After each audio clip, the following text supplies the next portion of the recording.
What? He died at 41? How did he die, chat?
p.m. Central Time, and we are just over 43 minutes away from the first flight of SpaceX's next generation vehicle, Starship version 3.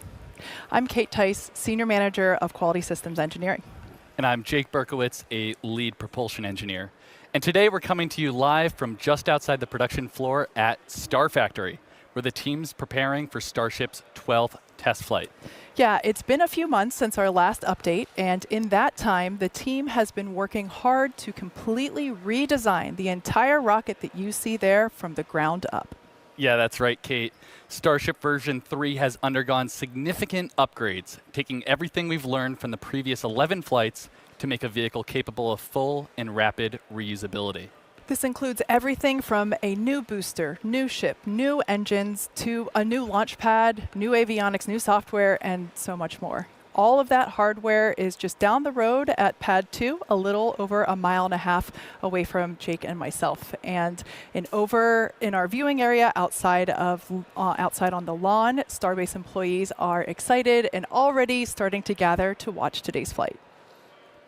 Yeah, and right behind us are 3 generations of Raptor engines, and today will be the first flight of the newest generation, Raptor V3. And the 33 Raptors on Super Heavy booster combined to generate 18 million pounds of thrust. You can see them all there. That's a lot. It's a lot. And it makes Starship by far the most powerful rocket of all time. And for comparison, we have over twice the thrust of the Saturn V rocket that carried astronauts to the moon. And then here, of course, you can see on ship, we have another 6 engines, and 3 of them feature the larger vacuum-optimized nozzles called RVACs. And as a member of the Raptor team, I can tell you that we're all incredibly excited to put V3 to the test today and demonstrate the capabilities of our most advanced engine. And we'll get into all the exciting new details in just a few moments. Yeah, that excitement is well warranted, Jake. Raptor and Starship V3 are designed to be foundational for the future of the program. They're designed to enable us to send payloads and eventually people all the way to the moon and Mars, ultimately helping us make life multiplanetary and extending the light of consciousness to the stars. Yeah, and in the meantime, we're planning to put Starship to work shortly by launching bigger and more powerful Starlink version 3 satellites. These new satellites aim to substantially increase capacity in orbit, strengthen the network, and deliver an improved experience for customers on Earth. Starship will also carry our upcoming V2 Starlink mobile satellites, which are expected to provide direct 5G connectivity from space straight to mobile phones worldwide. Now, as a reminder for all of you watching at home, what we're doing today is a test. Like we mentioned earlier, we've redesigned the majority of this rocket and its systems. From the outside, for those of you that have tuned in before, it might look pretty familiar, but beneath the surface, it's all new. And the primary objective today is to put it all together in a real, live flight environment. In order to learn, we gotta launch. Yeah, and really it's the data we're expecting to get back from today's flight that's going to bring us closer to making Starship operational.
When the diverter turns on and the water's flowing, when the engines start up, but otherwise, other than that, all of the hardware brand new.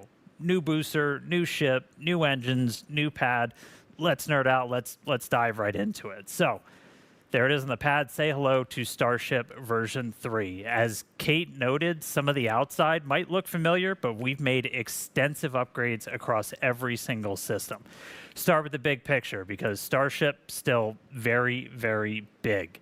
Just over 407 feet tall, fully stacked, a little bit taller than version 2. With that extra stretch, we can carry even more propellant, but big rocket. The bottom half is our super pretty visible structural changes on the outside. We'll jump in. You've got version 3 on the left there, version 2 on the right. At the very top, we've changed from a one-time use hot stage adapter that used to pop off to one that's fully integrated for reusability.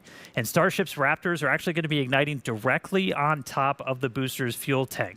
The fuel tank pressure itself and then a non-structural layer of steel, it's what's protecting the top of that booster when we do hot stage separation. Moving down a little bit, we went from 4 grid fins to 3. We made them 50% bigger and higher strength. Just a reminder, that's what booster is using to kind of steer itself as it's flying back for a catch. We're also now going to use those grid fins for lift and catch itself. We zoom in a little bit and you can see new catch points now on those grid fin structures. Moving inside the rocket, we redesigned the fuel transfer tube. This is the really big tube inside the rocket that's moving all of that liquid methane down to the Super Heavy's 33 Raptor engines. It's going to help us flip faster, and we can now start up all of the engines simultaneously. This thing is big. It's about the size of a Falcon 9 first stage, which gives us the fun realization that we kind of put a rocket inside of our rocket. The very bottom of the booster looks very different. You've got those new Raptor 3 engines that enabled us to delete the bulky heat shields, the engine shrouds that we had on the previous generation, and then all of the propulsion, avionics hardware for those engines are super tightly integrated now and protected by much slimmer shielding. Move on up, second stage. This version of Starship is designed to carry massive orbital payloads. We're talking up to 100 metric tons to Earth orbit, the Moon, and Mars. The biggest changes are pretty much all under the hood. We gave the propulsion system a clean sheet redesign, increased the propellant tank volume, and improved our reaction control system, our steering while we're on orbit. When we X-ray inside, the PEZ dispenser is now supercharged, a little bit of turbo, and that's going to allow us to increase the deploy speed for each of those satellites. Today, we're actually flying the heaviest payload we've ever carried on Starship, but eventually we're going to launch with up to 60 of those Starlink V3 satellites. Just below that, just below the payload bay near, and also down on the aft part of the ship, we've added new docking ports. That's going to enable us to link up in orbit between 2 starships, do propellant transfer. We also modified that main connection point where we load propellants into the vehicle for those future prop transfer missions. So a lot of upgrades tip to tail on the rocket, but powering everything, the Raptor 3.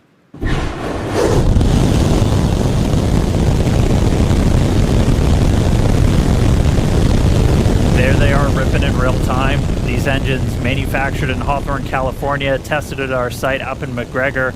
We redesigned their entire ignition system. We bumped up the thrust, so putting out more force, went from 230 to 250 tons force on those sea-level engines, 258 all the way up to 275 on the vacuum-optimized ones. When you look at all of the generations of Raptor lined up, all of those fiddly bits, the sensors, feed lines, controllers, everything that you were used to seeing around Raptor 1 and 2, a lot of those have either been deleted, best part is no port, or they're internally integrated and protected inside of the engine itself. That'll let us dramatically cut down on the weight of the engine, make it easier to manufacture because we are going to be mass producing these things. Now, we make these Raptors in Hawthorne. There's our Hawthorne manufacturing team getting ready to see their engines fly in space for the very first time. Huge shout out to you guys. You're all wizards. Appreciate you getting us some vehicles on the pad today. But incredible amount of effort. World's best engineering team works here at SpaceX. Get this rocket to that pad ready to launch. And we've been trying to follow more of it and document some of it. And if you haven't seen it, check out our new docu-series, Starship.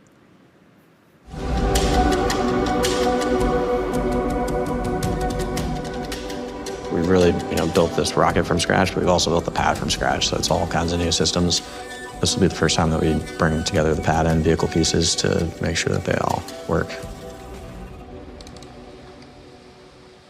Static fire. Vehicle is in pre-pad clear, about to get to our static fire pad clear top state. We run 60 seconds on ship because you get to see how the vehicle thermals all shake out and just general vehicle performance. That if you can make it through that you're in a reasonable position to go fly.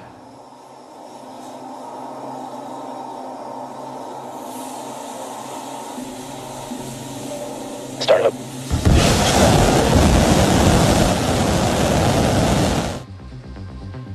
Throttle up.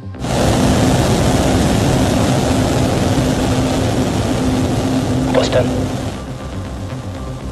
The journey of SpaceX is a journey to give humans access to the solar system and beyond, which is really the goal for Starship. Plus 20.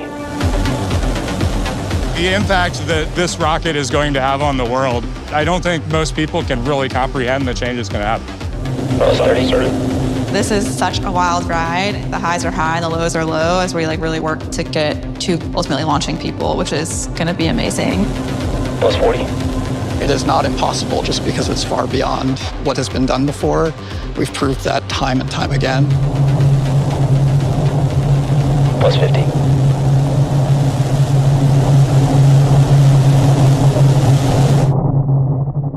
Full duration. Oh man, like Dan said, we've got the world's best engineering team, and I love this docu-series because it's allowing us to get a peek behind the curtains. Yeah, the full thing is 25 minutes long, and I think I've watched it 4 or 5 times already. That's how good it is. Same. But yeah, so just as the team has been working hard on a brand new rocket, we've also redesigned the ground systems. The brand new Pad 2 that you can see on your screen here is making its big debut today. We took everything we learned from operating on Pad 1 to create this totally new launch pad. Pad 2 is optimized for full and rapid reusability. We've upgraded our propellant farm with much more storage and more pumps to enable super fast filling for launch and relaunch. On the tower, we changed to shorter chopsticks, which enable even faster motion to better track vehicles flying in for catch.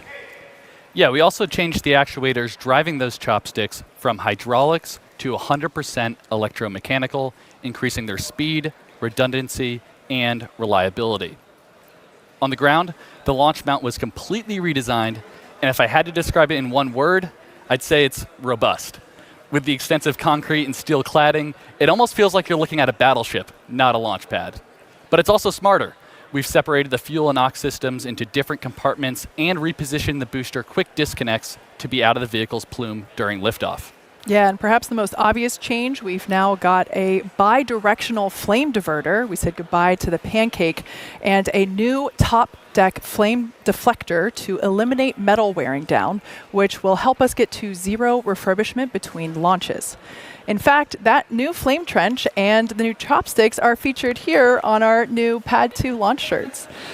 This launch pad is built for maximum safety and fast turnaround because making life multiplanetary will require launching a lot of Starships. And as the countdown continues, let's change gears for a moment and head over to Tyler Lionquist in Hawthorne to talk about Starlink. How's it going over there, Tyler? Hey, Kate, and thank you. We're back in Hawthorne, and we have a crowd forming outside of Mission Control ready to see some Starships fly today.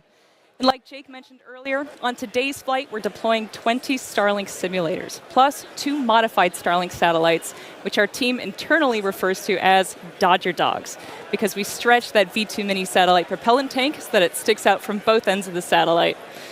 You can see it right there. It is just missing some mustard and onions. So the Dodger Dog serves as a tech demo between the V2 and the V3 Starlink satellites, and will act as a platform for testing those V3 components. So the larger V3 satellites aim to greatly expand the network's capacity, while V3 capacity upgrade from the V2 Mini. And in addition to delivering future V3 satellites to the Starlink network, we believe Starship will enable us to launch our AI satellites. As you may have seen during the TerraFab event in Austin a few months ago, Elon laid out the path to revolutionize cloud computing and AI infrastructure, leveraging the unlimited power of the sun, targeting 100 gigawatts to 1 terawatt of AI computing power annually. And from there, we're looking at connectivity beyond our planet too. Building on the technologies used to connect people on Earth, the Starlink team is exploring using Starlink to enable high-bandwidth connectivity around the moon. With a constellation of satellites designed to connect to user terminals on the lunar surface, we could relay data back to our Starlink constellation in Earth orbit. So traditionally, deep space comms have relied on radio frequency transmission. This new design would use lasers to relay data back to Earth, which can massively increase the bandwidth available to future lunar missions. We currently have thousands of lasers operating in our Starlink constellation around Earth. Deploying that technology around the moon could connect it with hundreds of terabits of capacity.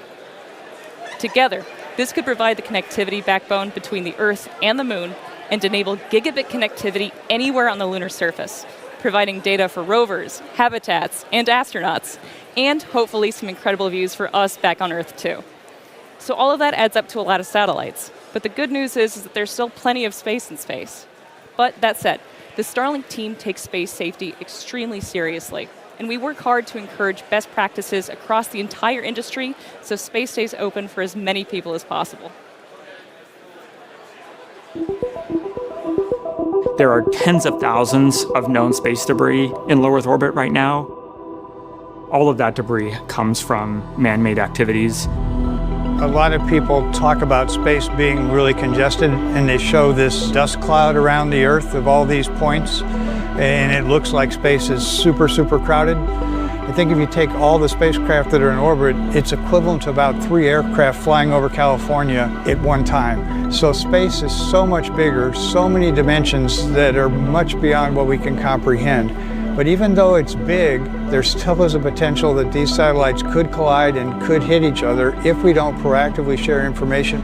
The orbit of objects follow Kepler's laws of motion, explained by Newton's laws of gravitation. So they orbit the Earth in very predictable trajectories as long as another force doesn't act on them. So you can reasonably fit millions of satellites into an orbital shell with that math. Obviously, to make that happen, you have to have really tight coordination between all those satellites, and everything has to work really well together. Starlink satellites make something like 1,000 collision avoidance maneuvers on a daily basis. We predict that a close approach will occur between another satellite or a piece of space debris. We use the thruster of the satellite to make a maneuver and keep away from the trajectory of that object and reduce the probability of collision to effectively zero. Because most of the actual collision risk comes from the surface area of the solar panels, we lower the solar panels to reduce the cross-section in the plane of the close approach to further reduce risk. On Starlink, I'm also excited to talk about a program we call Stargaze. Cameras on the satellites looking up into space, measuring the star field. You can imagine 10,000 satellites staring up into space and detecting all the objects in low Earth orbit. You effectively almost have a real-time view of what's happening in the low Earth orbit environment. So we began detecting objects and fitting orbits to those objects, and currently we're tracking about 50% of the objects with perigees below 600 kilometers. This project has opened our eyes a bit to the activities that are occurring in space that are not being published. So we have many examples in Starlink satellite footage where an object came within tens of meters of a Starlink satellite, yet this was not predicted. This is extremely concerning because this type of incident could have resulted in a collision. Last year, we flew 165 missions to space. As an industry leader, we would like to create a community where all industry providers share data back and forth. They tell us where their spacecraft are, they track their spacecraft as soon as they're deployed, they make them available to others so we know where everyone is. You know, there's some thought that if I keep my satellite position confidential and I don't share that with anyone, no one will know where my satellite is. Well, I think that's really fictitious. So we at SpaceX, we've taken the opposite approach. We've published all our data, we put all our ephemeris data out, we show where our satellites are, we show where we're maneuvering, and I think we're now showing the industry that there is no competitive advantage by not sharing your data.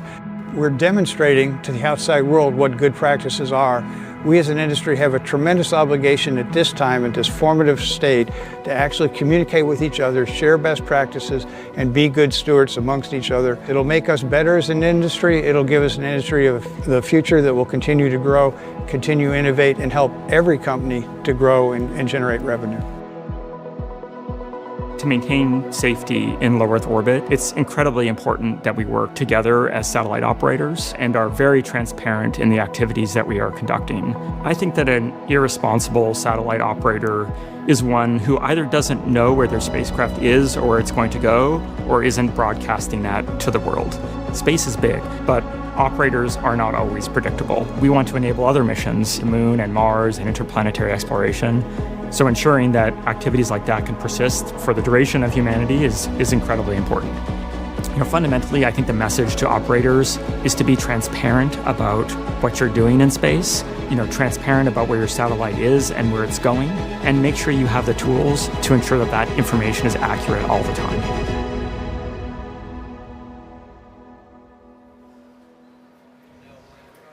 Starlink's future is bright and helping ensure space safety for all operators along the way.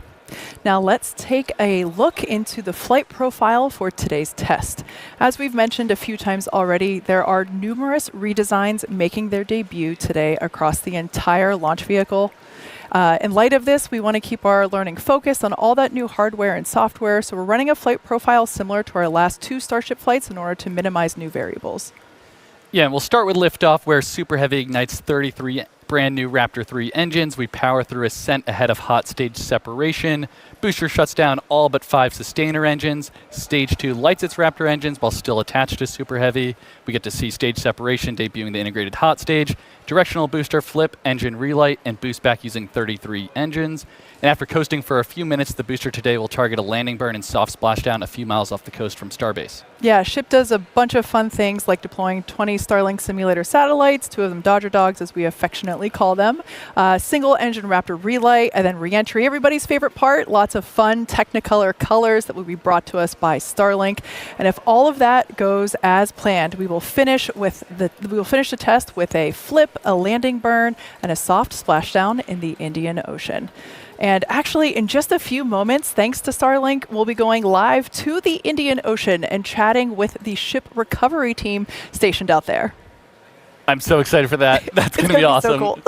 But sit tight, 'cause, first we're going to go to Dan for a quick status check. Yeah, thanks, guys. Everything's still looking good. We are not tracking any issues technically on the vehicle or on the pad. Range status continues to be good, both the range out here in the Gulf and out in the Indian Ocean. As you can see, we have started our propellant load. That happened at about 36 minutes before T0. We're loading about 20% faster on Pad 2 than we did on Pad 1. Our flight director, Ty Huntington's back in the chair again. He was there for Starship's first flight test and 11 back for V3. He did that final go, no go at about T-minus 1 hour. We do start loading on ship first. That happened at about T-minus 37. Booster follows about 1 minute later, starting with its liquid oxygen and then its liquid methane. And then ship fuel is the last one to kick off at about T-minus 35. We're going to continue loading all of this propellant on board until about 3 minutes right before launch. 3 minutes 20 on ship, 2 minutes 50 on the booster. So we go pretty much right down to the wire. But as of this moment, still looking good. T0 set for 6:30 p.m. Central Time. Continuing to load prop, continuing to count down. All right. If you've been following along with these launches, you know we've been sending these suborbital and they splash down in the Indian Ocean. How the heck do we see some of that? Well, we have our recovery team, our Starship recovery team, and one of their primary jobs is to get those re-entry views and a whole lot more. We're going to take them now. We're joining them out in the Indian Ocean. We've got Suren Sinai standing by, taking a moment from the recovery ops. He might be frozen. Let me know if you can hear me, Suren. How's everything looking out there in the ocean? Dan, I can hear you loud and clear. We're sitting in about 8-foot waves, but it's looking like a clear day, ready for a ship to come on through. All right, man. How many of these have you done? And walk us through. What's the recovery team's primary job out there? I've done 6 and now 7 of these missions, and with every mission, we've seen it evolve, and but our primary goal has always been to clear the range. So just like we do over in the Gulf, the same kind of happens here. We send 1 to 2 boats out and we make sure there's nothing in the area so the rocket is clear to land. And then once we can guarantee that and have the rocket leave the pad, then we can proceed to imagery collection. So we have All right, we'll see if we can get him back, but they're out there in the Indian Ocean. I think everyone's familiar. They've got the buoy cams. They've got the drones that are going to be going up, so we're going to be cutting back to them live once they get. They've been doing some practice stuff.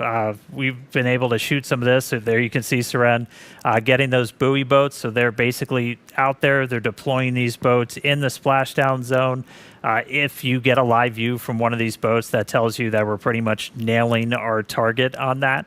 And then Seren and a couple of our other recovery folks out there are going to be flying drones to hopefully get that imagery of Starship coming back. It's super critical for us to see just how that heat shield performed after reentry, and just having them out there remote, just in the middle of nowhere, plays just a really critical role in just rapid iteration on Starship and its heat shield. So looking forward to hopefully seeing some views from them a little bit later. But for now, let's head back down to Kate and Jake for the latest progress at Cape Canaveral in Florida. Thanks, Dan. Now, if we want to get to the moon and then Mars as fast as possible, there's really only one answer: launch a lot more rockets. Yeah, and to do that, we're going to need a few more launch pads and support buildings, which is exactly what we're working on over in Florida.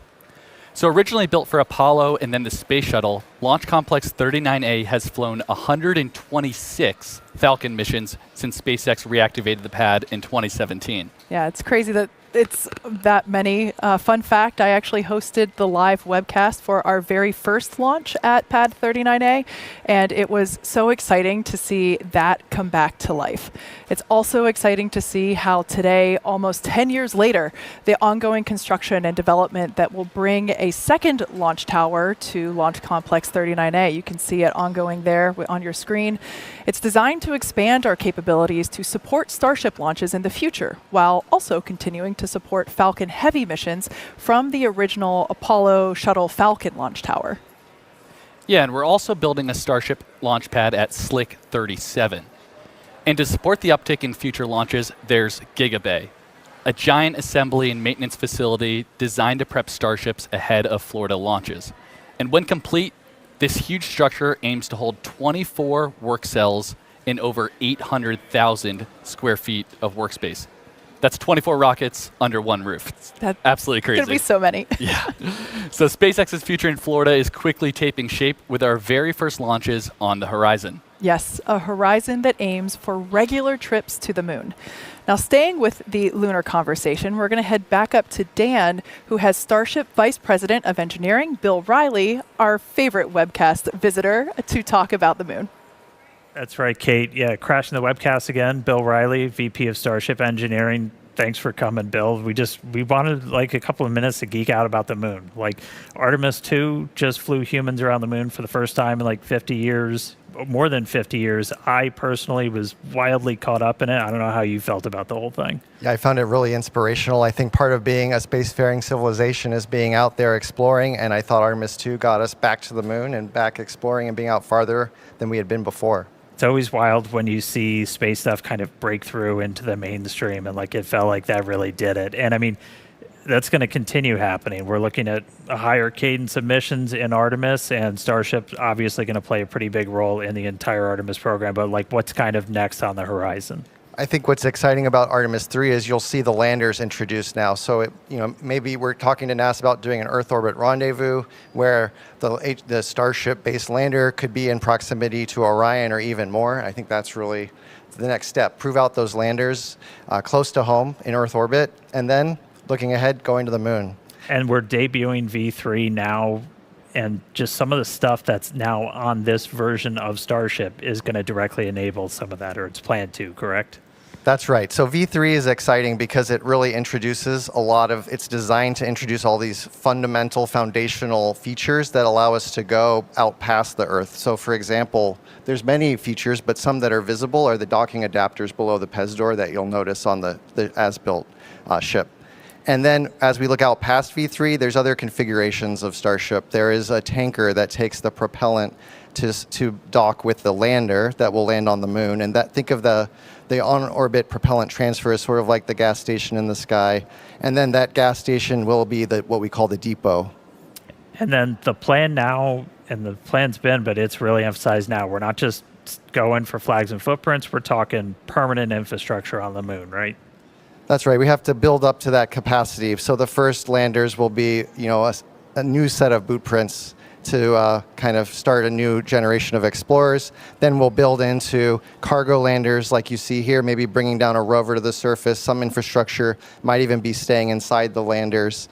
And then as we look to an even brighter future, having a permanent presence in a moon base. Yeah, I'm ready for the moon base. I need to go to the moon. That's definitely in my it sounds like a hell of a week-long vacation or one heck of a trip. But and I mean, this is the next step on making life multiplanetary, right? Absolutely. It's literally the next planetary body we need to get to. So. All right. Well, thank you so much, Bill. I'm going to let you jump back in there as we get ready to launch this rocket. Thanks for nerding out on the moon with me for a couple of minutes. But we're not done. We got a little bit of more cool news.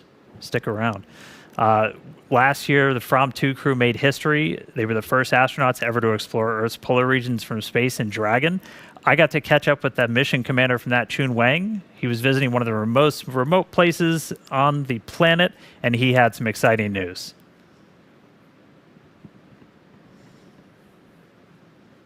Awesome to talk to you. Start me off. Where the heck are you right now?